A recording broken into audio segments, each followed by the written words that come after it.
Pam lies still in bed, eyes closed, her head resting on a green pillow adorned with blue and red geometric patterns. Sunlight filters through the window, casting gentle warmth across her face as she sleeps undisturbed. Bob settles beside her, lying down with his nose near the camera, eyes closed. The caption above him reads, "No matter if there's rain or shine." His stillness suggests quiet acceptance, unmoved by the day's weather or the silence around him.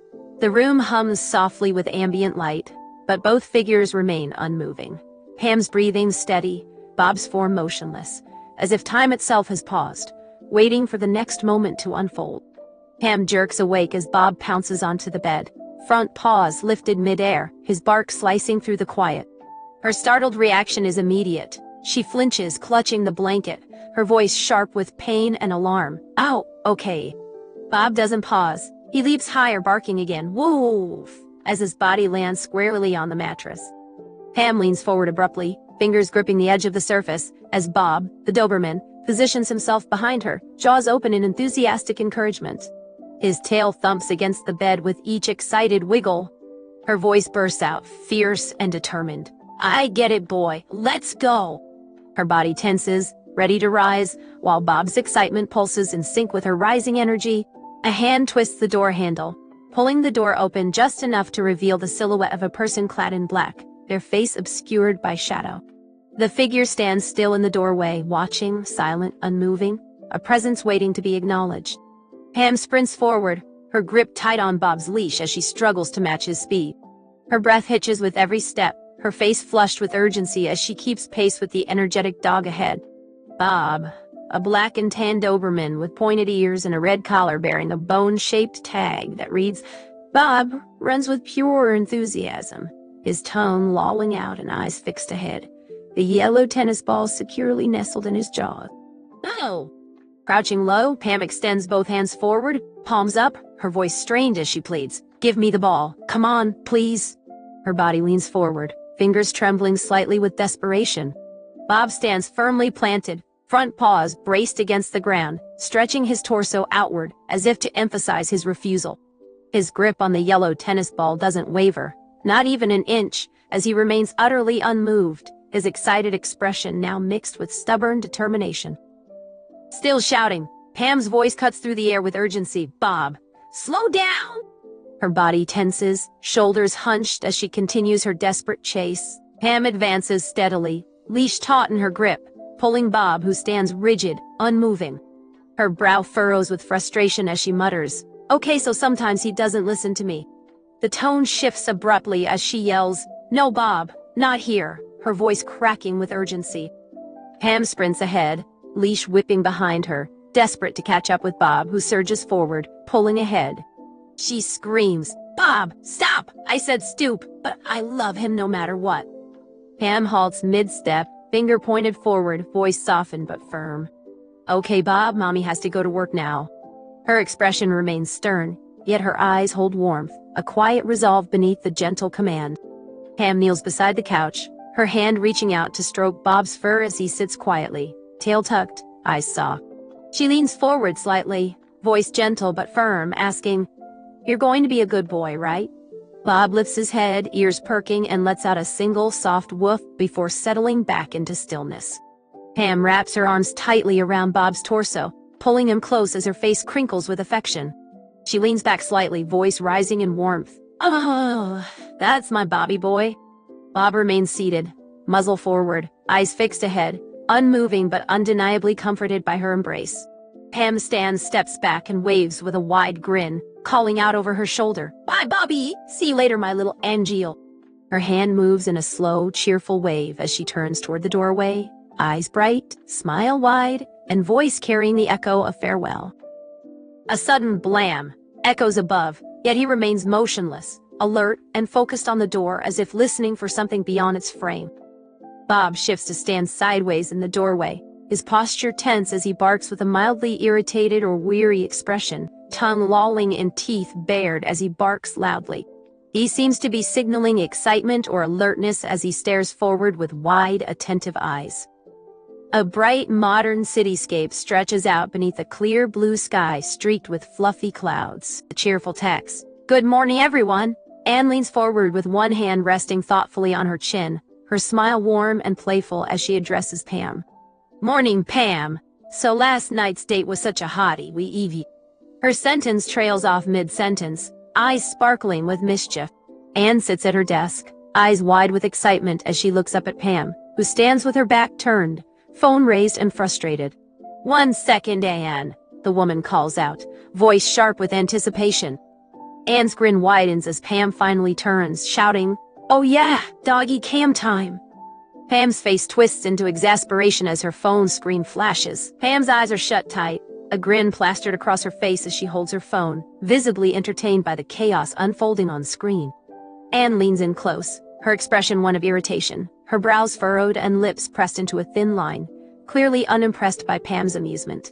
The phone's display shows the text, "Son of a dog," as Pam's laughter bubbles under her breath. Pam grips her phone tighter, watching live footage of Bob in full destruction mode, tearing apart cushions, tossing furniture, and generally wrecking the apartment in a fit of canine chaos. "No matter what I do, he always destroys the apartment once I leave.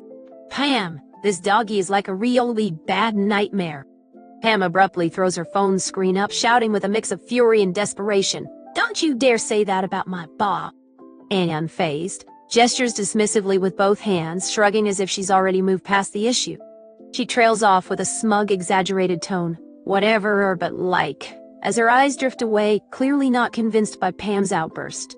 Pam stands quietly, her face turned in profile as she listens to Anne's question about the breakup, her expression calm but distant, as if weighing the memory of the past month alone.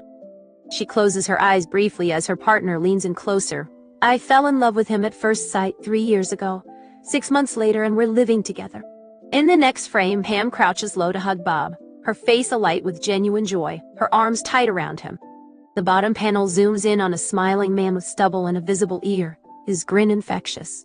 The man's jaw tightens as he cuts his sentence short. Pam's face is raw with emotion. Tears carve glowing trails down her cheeks. It's either me or that thing.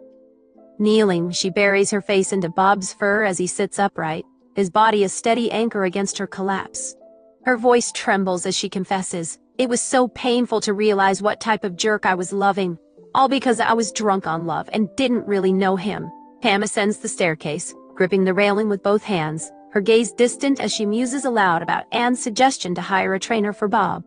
"Besides, it's probably super expensive and I'm broke now that I live alone." Her gaze lingers on the ceiling, unblinking, as if counting the cracks to measure her desperation. Pam enters the room and stops beside Bob, who is propped upright on a lounge chair, alert and awake as she begins to greet him. "Hi, Bobby. Mommy's home," she starts, her voice cutting off mid-sentence as her eyes dart around the cluttered room, broken furniture, a toppled plant, and a torn pillow strewn across the floor. Pam stares, wide-eyed, at Bob, whose eyes are closed and a single bead of sweat glints on his forehead. Pam's voice cracks with sudden anger as she shouts, "What did you do?" Bob remains unmoving. Pam drops to her knees, her hand stroking Bob's head as she beams with affection, calling him, "Oh, mama, Bobby Booey," before flipping her mood sharply and muttering, "Screw this." She glances back at the neighbor with a smirk, then turns to Bob, her voice sharp with urgency. "Wait here, will ya?" Her tone shifts from playful to commanding as she shuffles toward the door, pulling it shut with one hand while shouting, "Boob, wait! I have to lock up!" Bob resists, tugging furiously at his leash, his muzzle wrinkled in annoyance as he stares straight. She jams the deadbolt with a quick, decisive motion, her back turned as she mutters, "Bob, stop pulling!" Her voice tightens with frustration, but she pauses, steadying herself before adding, "Give me 1 second, and then you get your walk." The leash yanks taut as Bob's muscles tense, his ears flatten back like a bristling cat. The scene shifts in tone and color, as Pam's final command hangs in the air. Bob remains rooted, his brow furrowed and jaw set, his grumpy expression unyielding. Bob's half-closed eyes convey weariness or irritation as he stares forward, yet his expression shifts instantly, eyes wide, gleaming with glee. Bob bolts down the stairs, dragging Pam behind him with frantic energy. She flails and screams, "Bob, wait!" The neighbor leans in, halting Pam mid-motion, his voice low and steady as he declares. Pam leans forward, eyes wide, hand near her chest, as she reacts to a deep voice, her gaze darting toward the unseen speaker with startled curiosity. Her voice trembles slightly as she questions, "W what? Who is this?" His voice is so deep, the wonder and unease in her posture betraying her confusion. She leans closer, raising her hand near her face to catch the scent, dark hair slipping over her forehead as she inhales. Smells like cigarettes and vanilla? Leans in, voice soft but firm, asking if she's okay. Pam looks up, cheeks flushed, eyes wide with lingering nerves, answering with a quick, shaky nod. Yes. He wraps his arms around her in a gentle, reassuring embrace. The man with the tattoo on his neck leans down, hand hovering near Pam's face as he warns her to be careful. She looks up, cheeks flushed, and reaches a trembling hand to his chest, voice catching as she stammers, "Thanks." He holds her gently, his grip firm but not harsh. He then raises a finger to touch his neck tattoo, speaking sharply, and her lips part in surprise. "A tattoo?" she whispers. "You should control your dog better," which hang heavy in the air between them. Pam's gaze shifts off panel, her eyes locked onto the silhouette of the man, mouth slightly open in confusion. "Who?" "He." The neighbor, glasses perched on his nose, steps forward with an assertive posture. His voice is firm. "Next time try not wearing dumb heels when walking your dog. Got it?" Pam's hand rises to cover her face in an instinctive fluster, her eyes glistening with unshed tears. Her voice trembles as she stammers, "Dad, how rude." "Well, I like them," and her words cutting off abruptly as the neighbor stays still. Pam stares upward at the man's feet, her mouth agape in disbelief mixed with laughter. She shouts, "He's wearing socks with sandals, and he's telling me how to dress." Her eyes remain wide, her amusement unrelenting as the man stands motionless, unmoved by her outburst, his mismatched footwear the center of her mockery. Pam forces a reluctant smile, shrugging with her shoulders as she mutters, "Oh, okay, thanks for the tip." Her eyes narrow slightly as she glances at the man, her annoyance barely disguised.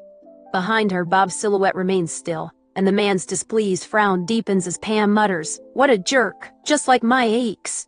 Her voice low and bitter. Neighbor in a teal sweater and blue shorts suddenly jabs a finger toward Bob, shouting, "Hey, here, boy!" Anne stands beside him, her eyebrows raised in surprise. Bob, on leash, turns his head toward them, ears perked, still obedient despite the chaos unfolding around him. The man raises his hand in a commanding gesture, shouting, "Sit!" Remains seated without moving. Anne stands beside him, gripping the leash tightly, her posture rigid as she watches the man. When he yells, "Woof!" again, Bob's ears twitch slightly, but he holds his ground, eyes locked forward, unmoved by the noise. Anne stands still, her hand firm on Bob's leash, as the man lowers his hand to his ear, scowling. He speaks to her with irritation, his jaw tight, eyes narrowed.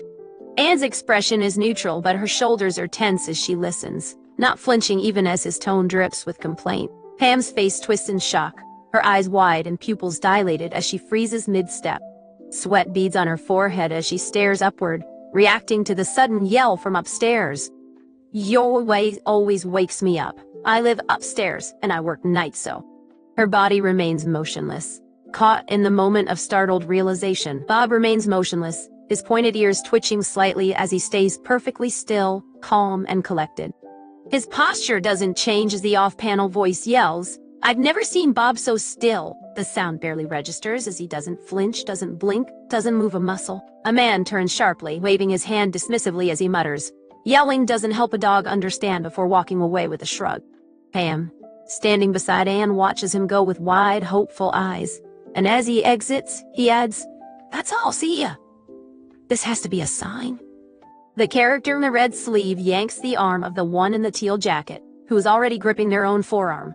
The red-sleeved one snarls, "Wait," and gestures toward the Doberman's leash, eyes fixed on the man standing on the stairs, who blinks in confusion as she asks, "Could you look after him while I'm at work, huh?"